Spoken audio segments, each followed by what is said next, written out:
Oh boy, JJK is cooking. JJK 215 is here, and Maki fans, let me tell you, you are eating good this week. I said it in my previous video, and I feel it's illegal to be getting this kind of peak content like every fucking week. It is actually insane. And you know what else is insane? Literally watching this video without being subscribed. Like, come on now. You're not subscribed, hit the subscribe button. It helps a lot. Appreciate you. Anyway, this chapter opens up with a beautiful color spread. Two, in fact. The first one being our boys Yuji and Yuta on the front cover of Weekly Shonen Jump. Look at these two with their suits on. Handsome motherfuckers, ready to attend Sukuna's funeral after they pack his ass up. Opium. And then the second is an intro panel with Kenjaku, Uraume, Sukuna, and Yuji leading off the back of the last chapter, where Yuji had just landed a clean blow on Sukuna after it was revealed that Megumi was actually reducing Sukuna's cursed energy and he was suppressing him from the inside out. Megumi, our boy, fighting back here. But Kenjaku and Uraume are riding inside of this massive cursed spirit here, and they're on their way to Sukuna, and they're in a hurry. And I just want to point out a few things here. Number one being the fact that we are seeing Kenjaku here means that the merger was successful, as his skin tone looks a slight different shade here. It's more grayish. However, this could just be due to the fact of them being inside the cursed spirit, or it's just the way that it's colored. We don't know about that one. But he also does have damage on him from the fight with Yuki, and he is also wearing a different outfit, meaning he changed robes after the fight with Yuki, meaning that this theory of Yuki's black hole causing time dilation likely never happened at all, which is kind of sad, and I'm sad about it, but it is what it is. But we cut back to Yuji landing his punch on Sukuna, with Sukuna noticing that his cursed energy is fluctuating and Megumi can't control his flesh, which is a plus side for Sukuna, and that his current cursed energy level is 10% of his usual maximum amount,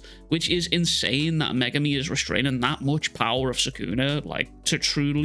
Sukuna truly underestimated just how strong Megumi's soul actually was for him to be given this much of a fight back for Sukuna. But Sukuna then goes on to mention how 10% will be more than enough to slaughter this brat, meaning Yuji. And then that is where Maki motherfucking Zenin steps into the fray without Sukuna even noticing her. I couldn't help but think this reminded me of when Gojo was caught off guard by Toji in his past arc. Like, both Sukuna and Gojo, both incredibly powerful sorcerers, both being caught off guard by someone with heavenly restriction just feels like an absolutely wonderful parallel. But Maki fans, you are eating good in this chapter, let me tell you. Maki goes on to ask Yuji what the situation here is, and Yuji with no hesitation says, kill him, he's not gonna die. Now, for those of you who are a little bit confused here, Yuji knows firsthand that Sukuna wants to live, and if the host's body dies, he can put it in a state of suspended death like he did with Yuji's heart at the beginning of the series, meaning Megumi could be saved by killing the body and hopefully letting Megumi make a vow to be resurrected with Sukuna. But Sukuna is assessing the threat that is Maki Zenin standing in front of him, and I said this in the previous spoiler video, but I do think Sukuna sees Maki as a threat in his current condition he's in right now, with him even stating that this woman is no small fry, which, if I think on it, might be the closest thing to a compliment he's actually given anyone in the entire series. But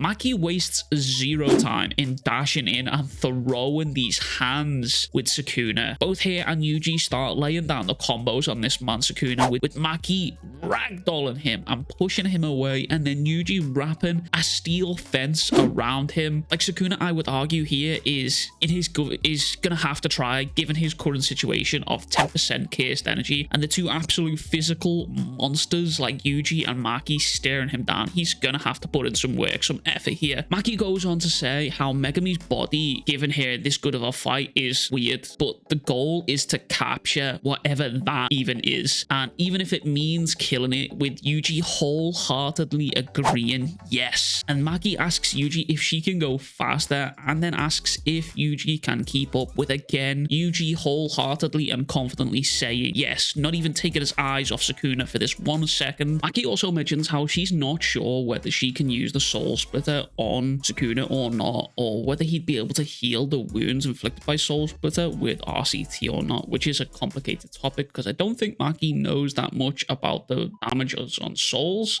Kind of confusing subject. but the two sprint full tilt at Sukuna, with Maki literally using Yuji as a makeshift baseball bat and throwing him at Sukuna. Yuji is able to land a clean blow on the side of Sukuna, and Sukuna starts to think to himself while single-handedly deflecting both of their punches with one hand each. Every time he tries to hit Megumi's friends, he dampens Sukuna's cursed energy, and then he decides to use a variation of cleave on the floor, which is known as Spider's Web, and he completely destroys the foothold that both him, Maki, and Yuji are all sat upon, with them all falling onto a lower ground. With this, Sukuna is able to land a clean hit on Maki, and Maki just simply tanks this and spits out some blood, with Sukuna laughing and saying not bad. And again, I have to think that in Sukuna's current condition, he genuinely does see Maki as a threat here. She's shown speed, power, enough to manhandle this man and throw him around, and your ability to tank his punches. I think at this point in the fight, Sukuna is wishing he didn't have his cursed energy being dampened right now. But as Yuji, Sukuna, and Maki all land on the floor, they all notice a mysterious figure behind them getting ready to cast a technique, and it turns out that that is none other than Uraume, who casts a maximum output technique called Frost Calm, and TCB have translated this as Dead Calm, and this is a rare occasion where I actually prefer Viz's translation of Frost Calm.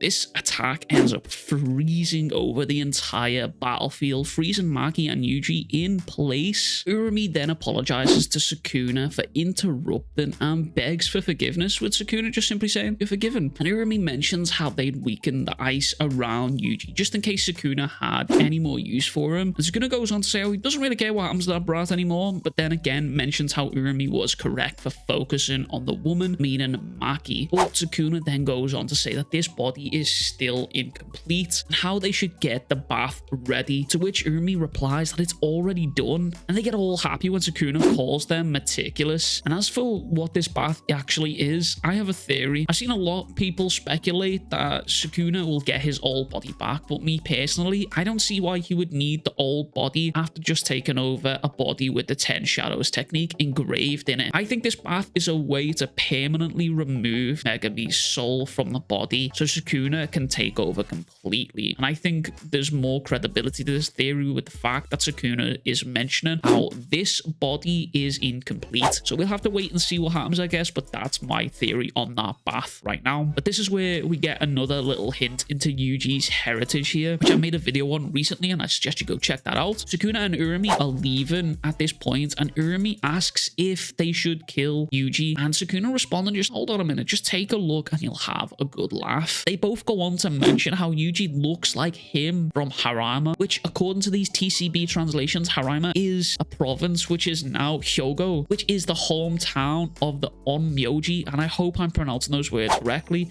which is apparently exorcists. Honestly, I want to dive a little bit deeper into that with another video, because the mystery of Yuji's heritage right now has me sitting up at night. Overall, JJK just dropped another banger, because this chapter feels like the ending of the Culling games. If I'm honest, the Culling games might continue in the series, but it feels like this chapter just closed off the arc with Sukuna and Uraume leaving. We may get a little rest period now for our heroes and villains to recoup and maybe even power up before the final climactic fight. And I do think we may see Gojo being freed at some point soon, but who knows? That's just my take on the matter. But that is everything from me as always. Let me know what you thought of this chapter in the comments down below, and if you haven't already, make sure to click that subscribe button and make sure you've liked the video. And as always, catch you guys all in the next one. Much love, big kisses, bye bye.